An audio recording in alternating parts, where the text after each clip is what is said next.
라면, 정말 끊기 힘든 음식이죠. 맛있고 간편하지만 죄책감이 많습니다. 실제로 라면은 혈당을 폭발적으로 올리고 혈압을 위협하며 우리 몸의 염증 환경을 만드는 세 가지의 강력한 대사적 공격을 강합니다. 하지만 만약 우리가 추가하는 몇 가지 재료로 상당 부분 무력화시킬 수 있으면 어떨까요? 라면을 절대 먹지 마세요 라는 비현실적인 조언은 아닙니다. 라면의 대사적 손상을 최소화하고 우리 몸을 지키는 구체적이고 과학적인 대사 방어 시스템에 대해서 이야기할 겁니다. 이것을 이해하기 위해 가장 먼저 필요한 것은 음식을 개별적으로 보던 우리의 관점을 바꾸는 것입니다. 어떤 음식이 몸에 미치는 영향은 사실 같이 먹는 다른 음식들 간의 관계 속에서 결정되거든요.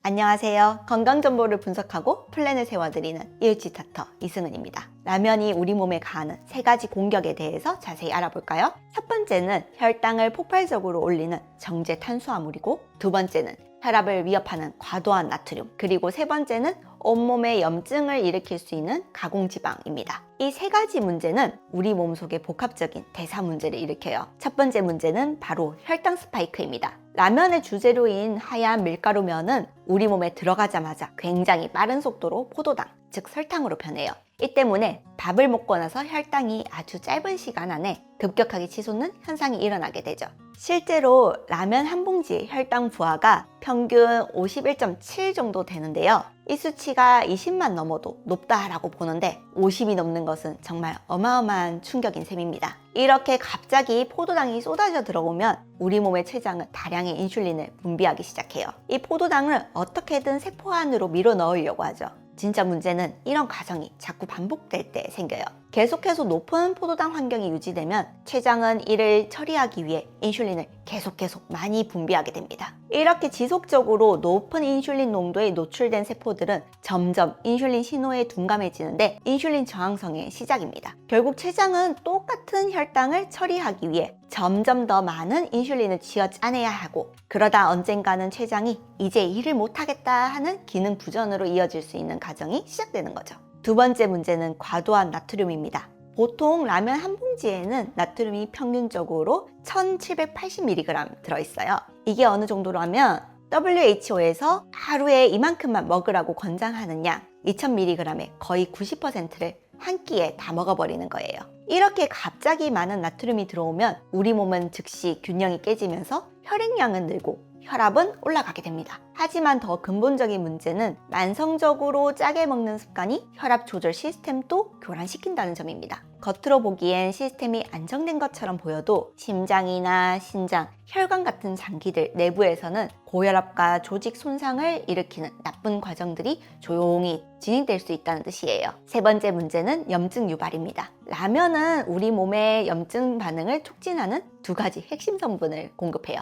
첫째는 하루 기준치의 절반 가까이 되는 포화지방이고, 둘째는 면을 튀길 때 쓰는 함유에 많은 오메가6 지방산입니다. 오메가6가 그 자체로 나쁜 것만은 아니지만 현대인들은 오메가6 대 오메가3 비율이 15대 1 이상으로 무너져 있을 정도로 이미 너무 많이 먹고 있다는 것이 문제예요. 이 오메가6 지방산은 우리 몸속에서 염증 반응을 촉진하는 물질의 재료로 사용돼요.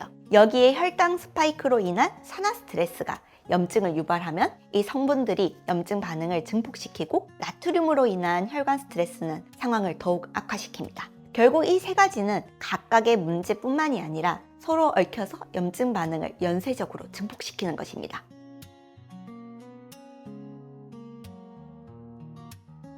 그럼 우리는 이 문제에 대해서 어떻게 맞서야 할까요? 여기서부터가 대사 방어의 개념입니다. 영양학적인 대응을 통해 이러한 위협들을 적극적으로 무력화시키는 훨씬 더 똑똑한 전략이라고 할 수 있습니다. 첫 번째 방어선은 혈당 스파이크를 막는 것입니다. 여기서 핵심적인 역할을 하는 게 달걀과 숙주나물이에요.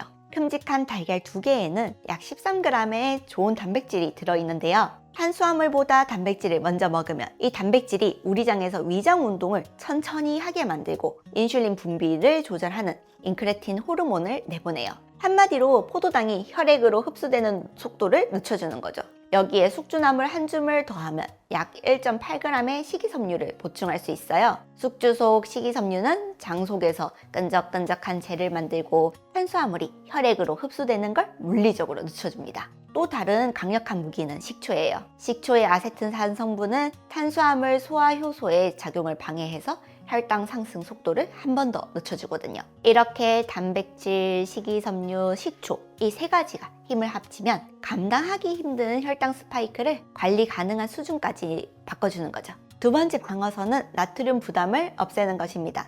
해결책은 바로 칼륨에 있어요. 시금치 한 줌에는 약 558mg의 칼륨이 들어있는데 이 칼륨은 바로 나트륨을 몸 밖으로 배출하는 가장 효과적인 성분입니다. 원래 라면 자체의 나트륨 대 칼륨 비율은 4.5 대 1 정도로 아주 나쁜데 여기에 시금치만 추가해도 이 비율이 1.9 대 1까지 극적으로 좋아져요. 칼륨은 단순히 균형만 맞추는 것이 아니라 우리 신장에 직접 작용해서 나트륨을 소변으로 내보내라 하는 지시하는 역할을 해요. 라면 때문에 쏟아져 들어온 나트륨으로 힘들어하는 우리 세포의 펌프에 칼륨이라는 필수적인 자원을 공급해 주는 것과 같아요. 세 번째 방어선은 온몸의 염증을 끄는 것입니다. 여기에는 양파, 마늘, 그리고 들기름이 필요해요.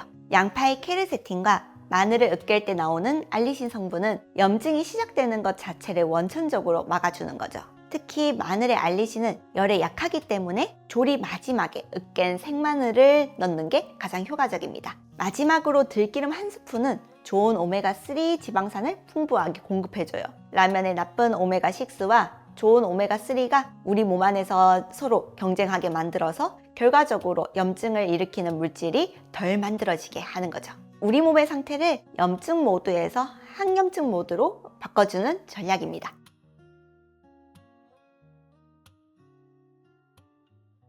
중요한 것은 제가 지금부터 말씀드리는 것이 반드시 지켜야 할 규칙은 아니라는 것입니다. 이 중에서 여러분의 상황에 맞게 할 수 있는 것부터 하나씩 적용해 보는 것이 핵심입니다. 완벽하게 다 챙기려는 생각보다 단 하나라도 시도해 보는 것이 우리 몸에는 훨씬 더 큰 이득입니다. 먼저 혈당을 제어하는 것입니다. 바로 달걀 2개 정도만 추가하는 것입니다. 이것만으로도 우리는 혈당 스파이크라는 가장 급한 문제를 해결하고 아주 중요한 1차 방어선을 만들 수 있어요. 두 번째는 나트륨을 무력화시키는 것이요. 냉장고에 시금치나 숙주나물 같은 채소가 있다면 라면을 끓일 때 이 채소들을 한 줌 먼저 넣는 거죠. 이게 바로 과도한 나트륨 부담을 덜어내는 가장 효과적인 방법입니다. 마지막으로는 염증을 진압하는 것입니다. 오늘은 정말 제대로 건강하게 챙겨 먹고 싶다 하는 날에는 조리가 거의 끝날 때쯤에 으깬 마늘과 양파를 넣고요. 불을 끈 뒤에 들기름 한 스푼과 식초를 살짝 더하는 것입니다. 다만 한 가지 중요한 점을 말씀드리면요. 오늘 알려드린 방법은 건강한 성인이나 대사 건강에 주의를 기울이고 싶으신 분들을 위한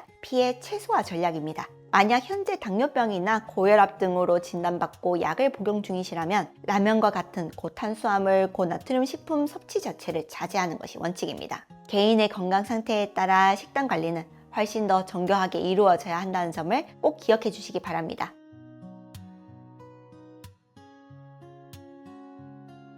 오늘 제가 말씀드린 내용이 라면 섭취를 권장하는 내용은 절대 아닙니다. 가공식품의 섭취 빈도를 줄이는 것 자체가 건강의 대원칙이라는 점은 변하지 않습니다. 피할 수 없다면 우리는 그 피해를 최소화하는 가장 과학적이고 현명한 방법을 알아야 합니다. 아는 것과 모르는 것은 큰 차이를 만듭니다. 오늘 내용이 여러분들의 건강한 식습관에 현실적인 지혜가 되기를 바랍니다. 지금까지 하이맵 의원 이승은이었습니다. 감사합니다.